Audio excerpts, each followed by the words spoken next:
Good morning, students. This is Simi Alang, your physics teacher. Yesterday we have started Unit 2, that is kinematics, and we are doing chapter first, straight line motion. Due to some technical problem, I was not able to complete my previous video. Here is the topic, that is motion in 1, 2 or 3 dimensions. As I told you earlier, one dimension motion means that motion where the particle is moving in a straight line path. And to describe its position, we require only one coordinate. That kind of motion is known as one-dimensional motion. So this explanation is in my previous video. You can watch it again. Two-dimensional motion. So here the particle is moving in a plane. When the particle is moving in a plane, that motion is known as the two-dimensional motion. Here we require two coordinates to specify the position of a body. So here let it be x and y be the coordinates that we require to describe the motion of a body. For example, if I consider any plane, I have discussed about the Cartesian coordinate system with you. If I take any two axes, means here we are talking about the plane, so we need to consider only two axes. Let it be xy, but you can take yz or zx. It is your choice. So I have taken xy plane. In xy plane, let us consider any particle is moving. So here if I consider at any instant of time the particle is present at point P from origin O, if I consider the position of the particle along x-axis is x and the position of particle along y-axis from the origin is y, so we can locate the position of the particle. So here we require two coordinates x and y to specify the position of the particle. So this kind of motion is known as two-dimensional motion. For example, the motion of an insect on a floor. Floor means that area is also a plane. So there also we require two coordinates. A billiard ball moving on a billiard table is second example. Now the next one is a three-dimensional motion.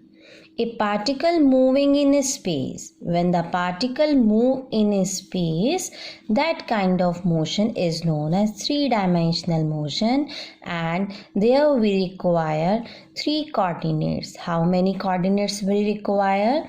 We require three coordinates to describe the position of an object at any instant in space.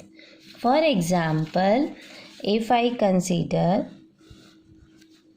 a particle moving in three dimensions, means I have to take the three axes together, x, y and z, because the particle is moving in a plane, moving in a space. If I consider a particle at any instant of time is present at point P, so what will be the position of the particle, or what will be the distance of the particle from origin along x-axis. So I will take it as small x. And if I want to know what is the distance of the particle P from origin O along y-axis, then I will find out like this way, y. And if I want to find out the distance of the particle P from origin O, along which direction? Along z direction.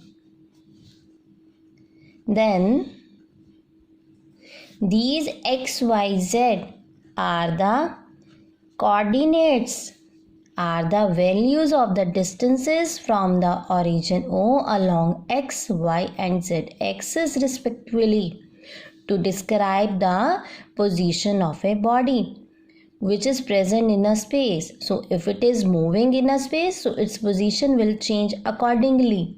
So this kind of motion is known as three-dimensional motion. So students, we have now understand the concept of 1, 2 and 3-dimensional motion. In our chapter 1, we will discuss only the one-dimensional motion, that is a motion in a straight line. Now there are some variables that are associated with the motion of a body. So we will discuss first that. Firstly, distance and displacement. Distance, the length of the actual path traveled by a particle between initial and final positions of a particle in a given interval of time. Means अगर कोई particle जो है वो move कर रहा है, वो एक जगह से दूसरी जगह जा रहा है, तो इनिशियल पोजीशन और फाइनल पोजीशन तक पहुंचने में जो उसने पाथ फॉलो किया, एक्चुअली में जो उसने पाथ फॉलो किया उसका हमें क्या फाइंड आउट करनी है, लेंथ फाइंड आउट करनी है. तो वो जो लेंथ आएगी वो किसके इक्वल होगी, डिस्टेंस के इक्वल होगी. For example, if I take a particle goes from position A to B, then B to C, then C to A. I want to find out the distance traveled by the particle. If I consider that the particle is taking time t in going from A to B, then B to C and finally coming C to A. Okay, so here if it takes complete time t, I want to find out the distance traveled by the particle in time t. That will be equal to AB plus BC plus CA. So that means जो person चल रहा है, यहाँ पर हमें से जैसे कि वो फुटप्रिंट्स उसके जो आगे आगे चलता जा रहा है, वो हमें उसकी लेंथ हमें फाइंड आउट करनी है. So here the distance will be AB plus BC plus CA. On substituting these values, we will get the answer. Next thing, what is the unit of the distance? How we can measure the distance, in what units? Okay, so we have discussed the system of unit. Here I have written the two system, that is SI system and the CGS system. In SI unit of distance is meter and CGS unit of distance is centimeter.